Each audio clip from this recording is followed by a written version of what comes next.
you for more questions. But let's address those important updates that we had on the screen just a while back with respect to India-China relations and what perhaps is the next step on the whole rare earth magnets issue. We have both Ashmit as well as Parikshit joining in with the latest updates that they're picking up.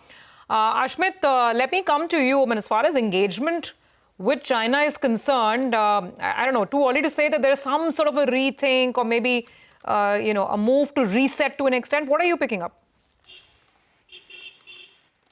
Well, electronics industry is something that, in fact, has long been crying that, look, it's not just the auto space that's getting affected.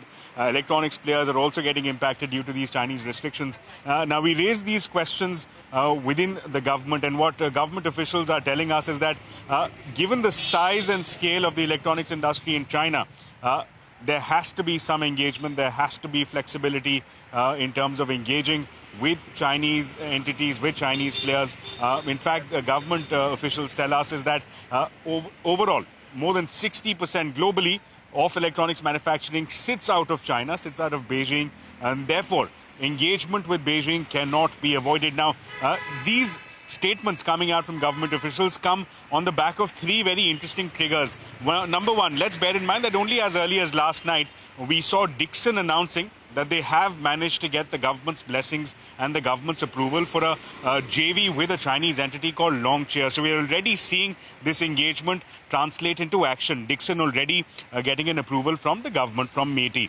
Number two, bear in mind that only recently we've seen travel by the Indian foreign minister to China. And it is on the back of that we began to see relaxations like we did in the form of visas being allowed to Chinese tourists. So there is already some amount of thawing of ties, perhaps, some amount of engagement that we're already beginning to see. And let's also not forget that at this time, with the industry reeling under the impact of restrictions from China, there is already solutions being worked out. METI is already in conversations with the Ministry of Electronics, with the Ministry of External Affairs. They're discussing how, in aspects such as rare earth, perhaps components can be imported to beat. On rare earth, Ashmit, I'm so sorry butting in over there because we're running into market close as well. But specifically on rare earth, I really want to quickly hop across to Parikshit.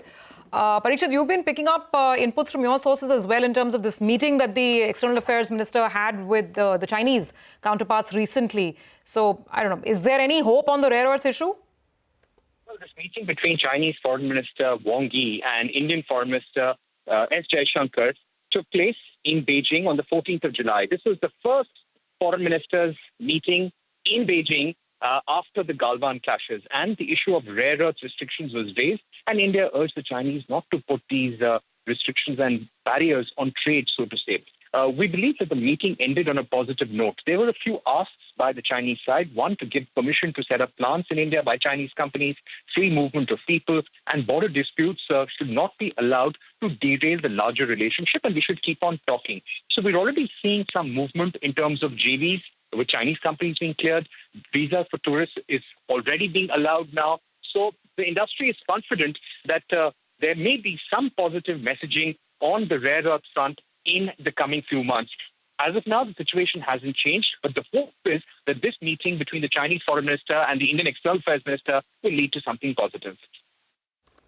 All right. Good to get that update. So basically, trade is in that sense the great leveler in a way, at a slightly philosophical level. But as Parikshit said, obviously it's going to take time, it's going to take nuanced negotiation, but this is the general direction of travel as far as India and China is concerned. Parikshit and Ashmit, thank you very much for joining us with that. Just a quick